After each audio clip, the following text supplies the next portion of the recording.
10 రూపాయలే 10 రూపాయల నా గోంగూర. అయ్యో 5 రూపాయల. ఈ రైతు బతుకు తెలుసానే?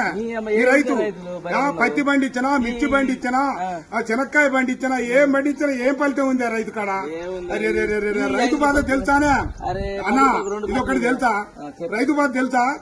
నేను పంట పండించిన రైతు పత్తి ఏ ఫలితం లేకుండా రైతునయ్యి పుట్టినాను, రైతునయ్యి పెరిగినాను, రాయినయ్యి నేను పుడితే రంది లేకుంటుందునయ్యా. పత్తి పంట నేను ఎత్తే మిత్తి కన్నా ఎల్లలే. ఏం బతుకు ఏం బతుకు ఈ రైతు బతుకు చూడరా, ఏం బతుకు ఏం బతుకు. అరే మిర్చి పంట నేను ఎత్తే ఖర్చులన్నా బూడలే. ఏం బతుకు ఏం బతుకు ఈ రైతు బతుకు. ఈ బతుకు నేను బతుకాను.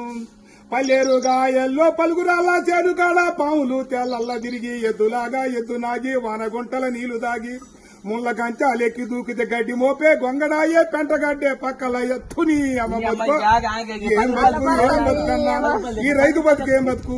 అయ్యా 5 రూపాయలు అడుగుతావు. 6 నెలల బట్టి సాదుకొని నీ ఇంటికి వచ్చి బండి 5 రూపాయల కోసం అడుగుతావు. ఈ రైతు బతుకు ఎక్కడైనా చూసుకోలేవా? అయ్యయ్యో.